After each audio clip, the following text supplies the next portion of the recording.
अब रुक्मिणी माता भगवान की कृपा होती है तो रुक्मिणी माता गर्भवती होती हैं और गर्भवती होकर के 9वें महीने में पुत्र का आगमन होता है। पुत्र में कौन होता है? प्रद्युम्न जी आते हैं। लेकिन जब प्रसव पीड़ा में थी और पुत्र प्रद्युम्न जी जब पैदा हुए, उसी समय संभासुर नाम का एक राक्षस था। प्रसव पीड़ा में बगल में बालक सो रहा पैदा हो करके, और प्रसव पीड़ा में माता रुक्मिणी थी। संभासुर आकर के प्रद्युम्न को चुरा करके लेके चला गया। प्रद्युम्न को चुरा करके लेके चला गया। अब जब इनकी बेहोश चेत तो थी, होश हुआ तो सोचने लगी कि मेरा पुत्र कहाँ गया। बड़ी पीड़ा हुई, मेरा पुत्र कहाँ गया। व्याकुल हो गई, मेरे पुत्र को लाइए प्रभु जी, मैं कुछ नहीं जानती हूँ, मेरे पुत्र को चाहिए, मेरा पुत्र कहाँ गया।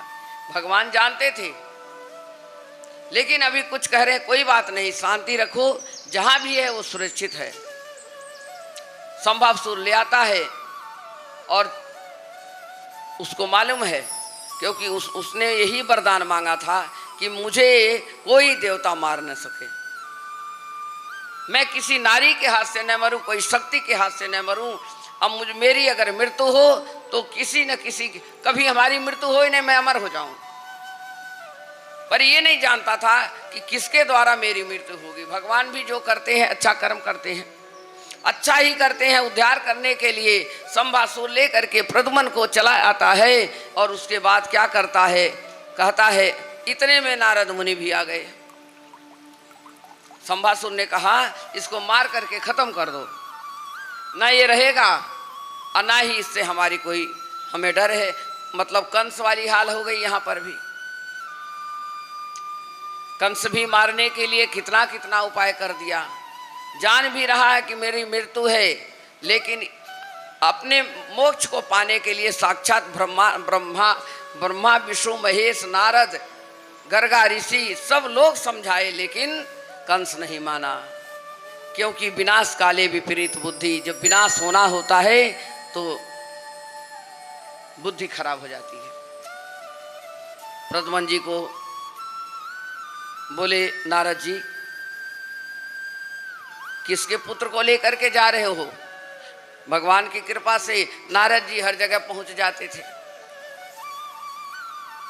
बोले जो ये रुक्मिणी का पुत्र है, जो द्वारिकाधीश तुम्हारा कन्हैया कृष्ण है ना, इसी के पुत्र से मेरी मृत्यु होगी, इसको मैं छोड़ूंगा ही नहीं।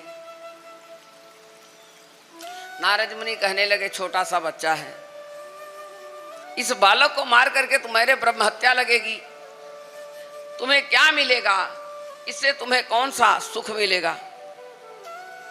ऐसे नहीं काम करो, एक काम करो, इसको उठा करके बीच समुद्र में फेंक दो, जान से मारने से क्या मिलेगा, इसको बीच समुद्र में फेंक दीजिए। प्रद्युम्न को ला करके समुद्र में नाव पर बैठाता है और बीच समुद्र में प्रद्युम्न को फेंक देता है। प्रद्युम्न को फेंक दिया, उसी समय एक मछली थी, मछली निगल गई प्रद्युम्न जी को। नारद जी कहने लगे, अब तो तुम्हें कोई डर नहीं, क्योंकि छोटा सा बालक समुद्र में कहाँ जाएगा तैरते हुए, कहाँ बढ़े हो, तो मर गया। मछली निगल गई। वही मछली जाल में फंस करके उसी राजा के रसोई में आ गई। जो मछली को फंसाते थे, जुला क्या बोलते हैं उसको, जो भी मछुआरे लेकर के आया तो देखा है आज बहुत बड़ी मछली फंसी हुई है। उस मछली को लेकर के आता है, वो मछुआरा भी वही काम करता है।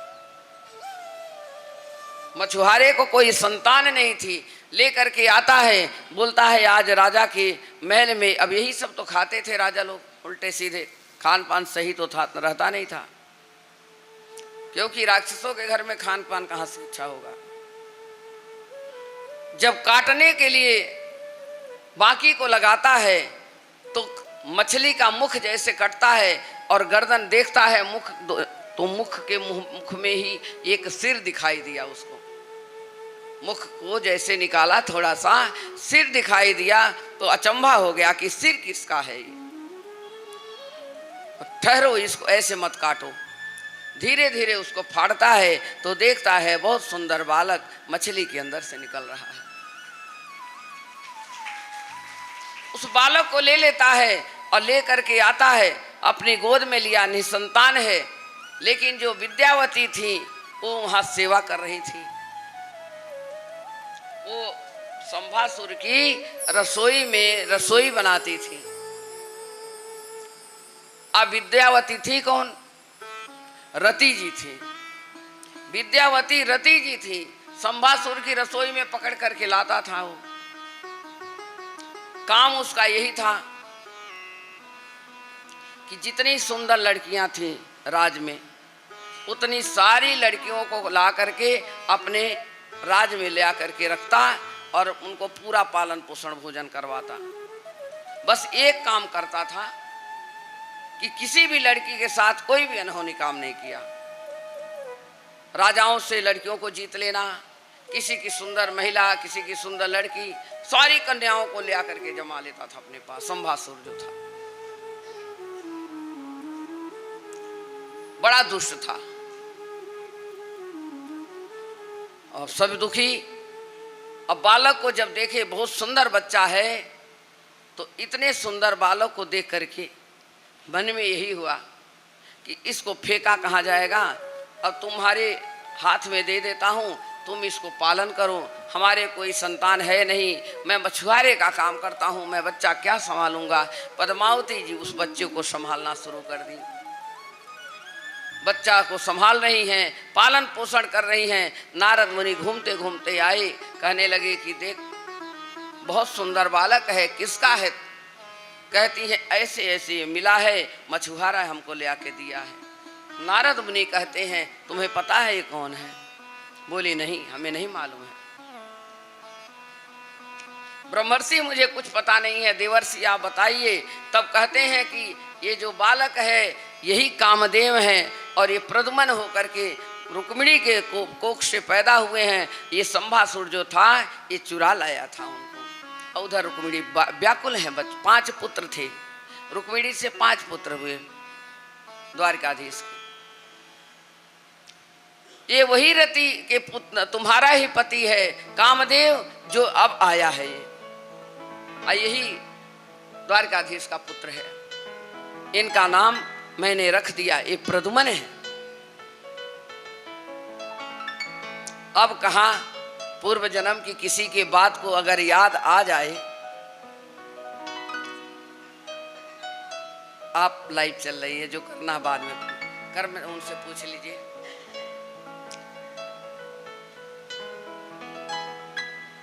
अब उनके ये समझ में आई कि हम तो पूर्व जन्म में, मुझे तो पता नहीं ब्रह्मर्षि, मगर अगर मेरे पति हैं तो मैं इनकी जरूर सेवा करूंगी। क्योंकि शिव जी से पार्वती माता ने कही ये मेरी सहेली है, आपने भस्म कर दिया और इसका पति इसको मिलना चाहिए। तो शंकर जी ने कहा है कि इसका पति द्वापर में मिलेगा जाकर के। किसका पुत्र बनेगा? कामदेव यही पुत्र हैं अपने द्वारकानाथ जी के।